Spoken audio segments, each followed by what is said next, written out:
Retour très attendu sur le terrain du Clos pour l'équipe fagnon-chatoise ce dimanche 26 janvier pour y jouer son dernier match en retard, un match qui l'opposait à la belle équipe du FC Noyaret, deuxième au classement de la poule B du championnat des Trois. Après sa défaite à la S Verso, l'USC s'inscrivait avant match à la cinquième place, à 3 points seulement de son adversaire. Tout au long de la première période, les forces apparaissent plutôt équilibrées. L'équipe chatoise trouve peu à peu ses repères et parvient à construire du jeu. Des occasions d'ouvrir le score sont manquées de part et d'autre, et il faudra attendre la 43e pour que les Noirs trouvent la faille sur un corner. Le retour au vestiaire se fait sur le score de 1-0 à l'avantage des visiteurs. En seconde période, l'adversaire redouble de vigueur et se montre dangereux sur coup de pied arrêté. Et à la 72e, un joueur chatois est expulsé par l'arbitre. Il faut donc poursuivre à 10. Et c'est à cet instant que les Bleus vont vraiment réagir, puisque 5 minutes plus tard, Mohamed Benzebla, dit Momo, trouve la faille et donne l'égalité à son équipe. Il doublera la mise à la fin du temps réglementaire sur une passe décisive de Noam Boukari. Dans les arrêts de jeu, c'est au tour d'un joueur noir d'être expulsé sur carton rouge. Les dernières minutes se joueront à 10 contre 10, les Chatois renforçant la défense pour maintenir leur avantage jusqu'au coup de sifflet final salvateur. La rencontre se termine sur une victoire chatoise 2-1 qui permet à l'équipe de remonter au classement et de chaparder la seconde place à son adversaire à égalité de points. La team USC félicite tous les joueurs, leur souhaite bon repos et remercie tous les supporters venus encourager les équipes malgré la fraîcheur ambiante en ce dimanche après-midi. Écoutons coach David Trouillet au sujet de la belle performance du groupe. Eh ben, les week-ends ne se ressemblent effectivement pas. Voilà, autant la semaine dernière, on est passé à travers notre match, surtout le match. Là, face à une belle équipe encore de la poule, hein, ça, il faut quand même pas le cacher, ça reste quand même une belle série. Il a fallu quand même qu'on se remette en confiance. Voilà, donc une première mi-temps un peu compliquée où on avait besoin de se replacer, se restructurer et bien en cohésion pour que le groupe voilà, se remobilise bien et reste costaud. Bon, on prend un but juste avant la mi-temps. Alors ça, on peut dire sur une erreur de marquage, entre guillemets, dans la surface où le joueur corner, il est tout seul. Bon, bah là, un fait de jeu. Voilà, donc il a fallu bien repositionner tout le monde, que tout le monde ait bien conscience et confiance en leur potentiel. Donc on a structuré tout le monde, on a bien replacé tout le monde. Et après, bah, on s'est remis vraiment voilà, dans ce qu'on sait faire, donc dans l'envie, dans, euh, dans la cohésion de groupe. Voilà, après, on a un fait de jeu, on prend une expulsion, mais je pense que même mine de rien, elle nous fait du bien. Voilà, parce que d'un coup, eh ben, on n'a plus rien à perdre et on joue. Et à partir de là, on revient au score et sur un contre, même le deuxième. Après, il a fallu tenir 6 minutes d'arrêt de jeu. Donc là, on a été en homme. Et ce résultat est très positif, autant dans le jeu sur la deuxième mi-temps et la mentalité. Voilà. Donc à retenir et c'est de bon augure pour le match de coupe la semaine prochaine contre le premier de la poule. D'accord, merci beaucoup, coach David. Dernier match en retard à jouer aussi pour l'équipe réserve qui se déplaçait à Tulin ce dimanche pour rencontrer la réserve locale, classée 8e à 2 points derrière l'équipe chatoise dans la poule B du championnat des 5. C'est un match de reprise, l'équipe étant à l'arrêt depuis le 8 décembre. Mais Tanguy Martins et ses coéquipiers entrent bien dans leur match. Ils se créent rapidement quelques occasions qu'ils manquent et ils parviennent à ouvrir le score à l'issue du premier quart d'heure de jeu. Ils réussissent à conserver leur avantage jusqu'à la pause, sans toutefois parvenir à faire le break. C'est dommage, car en deuxième période, le vent tourne et c'est l'adversaire qui va dominer les débats. Grâce à une bonne prestation de la défense et de Mathis Félicien dans les cages, les assauts répétés des Tulinois restent infructueux jusqu'à la fin du temps réglementaire. C'est alors que, dès la première minute d'arrêt de jeu, un pénalty est accordé au rouge par l'arbitre.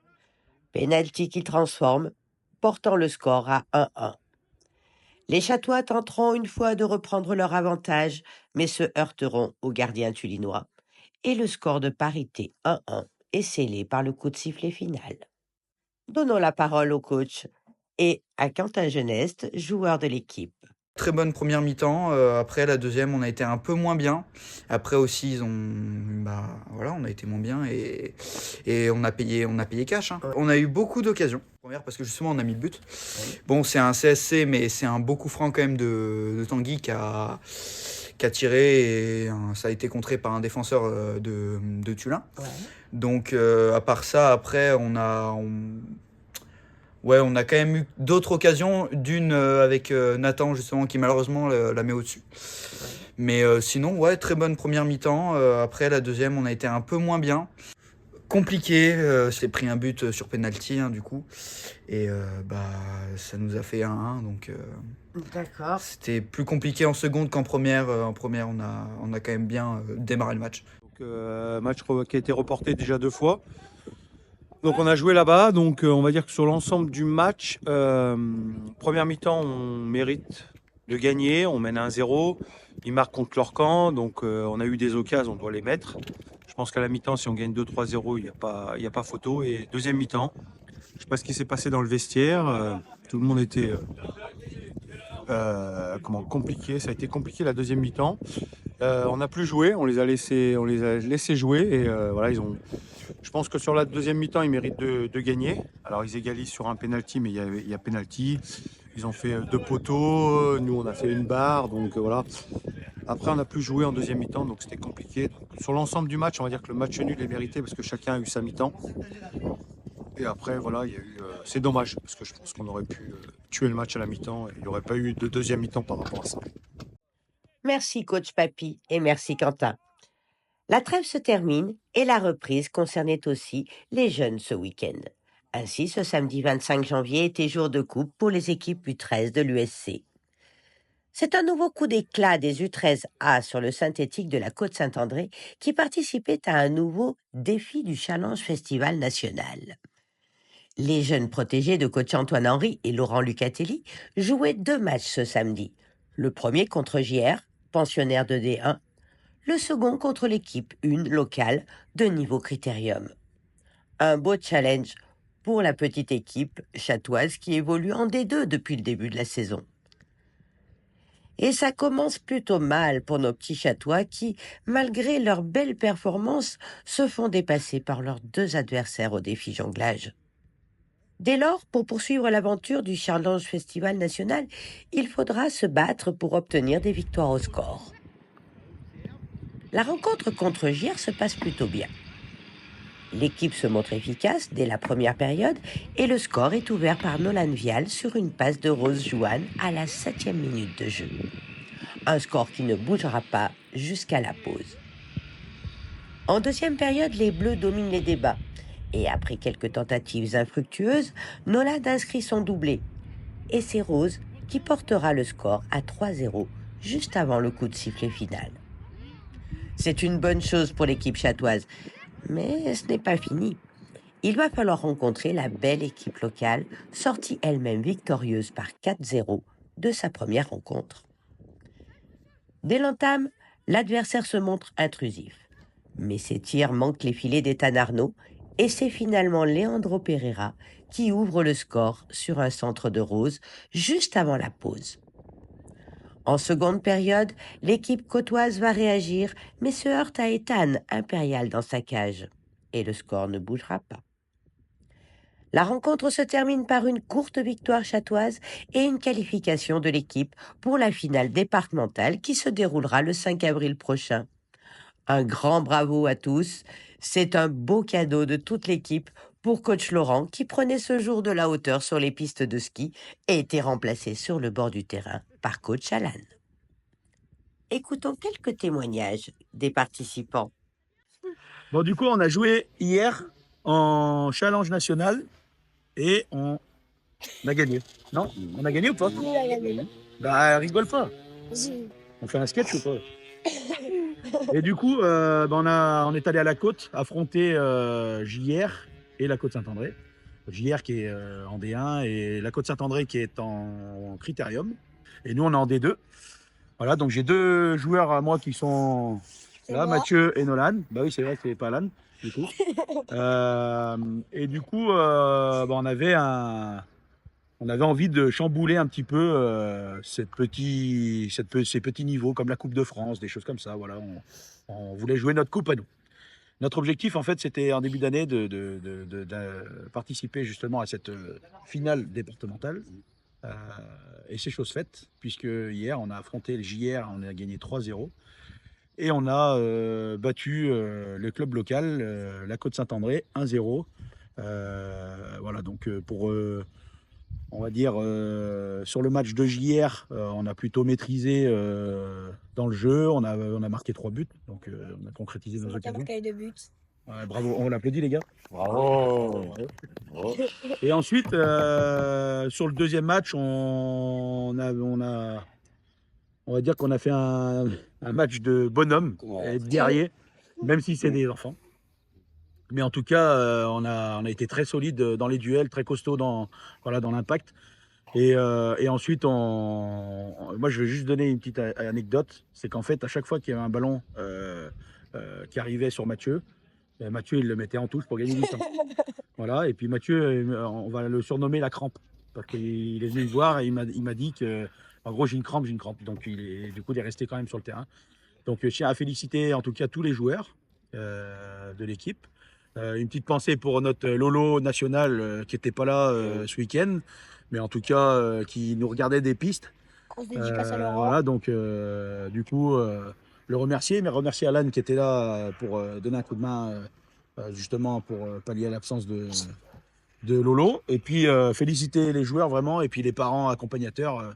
Et puis rendez-vous le 5 avril, notez cette date pour aller faire une belle prestation avec les 16 meilleures équipes de l'Isère. Et pour gagner. Très bien. Moi j'ai trop parlé peut-être. Non, je suis Coach d'accord. Alan? Ah bah moi justement j'étais content de retrouver les loulous, donc épaulés par Antoine, donc bah, j'étais très content et ils nous ont fait voir franchement une prestation hors norme. Là, franchement voilà, c'était au-dessus, on était on va dire l'équipe la plus faible. L'autre côté on était au-dessus et parce qu'ils se sont donné les moyens, ils mettent leur jeu en place, qui travaillent à l'entraînement et comme on leur dit il faut que l'assiduité qu'ils mettent à l'entraînement, puis en match, justement, comme ça, moi, c'est simple pour eux et ils se font plaisir. Et ils nous font plaisir, surtout pour eux déjà, mais pour nous aussi. Donc, merci à Antoine de m'avoir accueilli avec lui. Très bien. Un grand plaisir. Nolan, tu as encore quelque chose à dire? Bah, je sais pas. Bah, je félicite l'équipe. Et voilà. D'accord. Mathieu? Non, moi, je félicite l'équipe aussi, et voilà. Et est-ce que vous êtes content d'aller en finale départementale? Moi, je suis content, moi. Ouais, juste à noter que c'est la première fois que le club atteint cette finale départementale. Donc on va essayer de le représenter au mieux, le club, cette finale départementale. C'est une première. On est bon ou pas? Bravo en tout cas. Mais bon, cette année, on a une super bonne équipe, une bonne entente. Et je pense que pour battre une équipe de DR 3-0 et une Critérium 1-0, je pense qu'on est bien parti pour la finale d'une région. Merci à tous. Pour les équipes B et C, ce samedi était dédié au 3e tour du Challenge Festival Isère et permettait de tenter aussi une qualification pour les quarts de finale départementales. Pour l'équipe B, ce fut l'occasion de retrouver, également en terrain côtois, un adversaire connu, l'équipe 3 du FCSA, puisque les deux équipes jouent dans la même poule de Détroit. Leur dernière rencontre en décembre s'était terminée par un match nul 1-1. Après quelques soucis d'effectifs en matinée, c'est une équipe chatoise recomposée à la dernière minute que coach Nathan Bouvier va encadrer pour ce match. Pendant le premier quart d'heure, les forces apparaissent plutôt équilibrées et ce n'est que dans les derniers instants avant la pause coaching que le score est ouvert sur un coup franc tiré par Jules Michel. Hélas, le jeu chatois va perdre en intensité après cette pause et l'adversaire en profite pour égaliser à la 25e. Mais grâce à une très bonne réaction de l'ensemble des joueurs, l'avantage est repris immédiatement sur une nouvelle très belle frappe de loin de Jules. Les Chatois mènent ainsi par 2-1 à la mi-temps. Coach Nathan va profiter de la pause pour remotiver ses troupes afin que tous gardent le cap et maintiennent le score en leur faveur. Au retour sur le terrain, les débats sont de nouveau équilibrés. Des occasions sont créées de part et d'autre, mais le score ne bouge pas. Il faudra ainsi attendre la 58e pour que sur coup franc, Noah Martinez frappe la barre et qu'il soit suivi par Sarah Andy Denis qui inscrit le 3e but et met son équipe à l'abri. Le score se fixe à 1-3 au coup de sifflet final. L'équipe se qualifie pour jouer en quart de finale départementale qui se déroulera également le 5 avril. Même résultat pour la petite équipe de coach Quentin Favetto, pensionnaire de Détroit, qui décroche elle aussi une nouvelle victoire 3-0 et sa place en quart de finale départementale. La team USC félicite tout le groupe U13 et lui souhaite bonne chance pour la suite de l'aventure en coupe.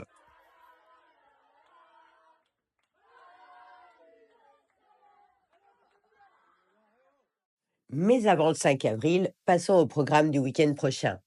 Dimanche 2 février ramènera sur le terrain les seniors féminines à 8 qui recevront à 10h l'équipe de l'US Rementin dans le cadre de leur championnat des deux. L'équipe réserve sera au repos, mais l'équipe Fagnon, toujours en lice dans la Coupe Isère Fabrice Marchiol, recevra à 14h30 le FC de Rocher. Une équipe connue, puisque leader de sa poule de championnat des 3, avec 8 points d'avance. Un match à ne pas manquer. Samedi 1er février sera jour de reprise pour les équipes jeunes à 11 qui débuteront la deuxième phase de leur championnat. Pensionnaires de la poule E de D3, les U17 se déplaceront à Fontaine. Relégués en poule D de D4, les U15 se déplaceront au CS Faraman pour y rencontrer l'équipe 2. Place à la reprise du championnat pour les U13 avec la réception de l'équipe 3 du FCC Saint pour l'équipe A, la réception de l'équipe 2 de LCA Foot 38 pour l'équipe B et un déplacement de l'équipe C au FC Mistral pour y rencontrer l'équipe 2. Pour plus d'informations sur les lieux et horaires des matchs, ainsi que sur les prochains plateaux des plus jeunes, rendez-vous sur le site Footéo du club, la page Facebook ou Instagram. À la semaine prochaine. C'était Christelle Berthuin, dirigeante à l'US Chatoise pour Radio Sud Grésivaudan.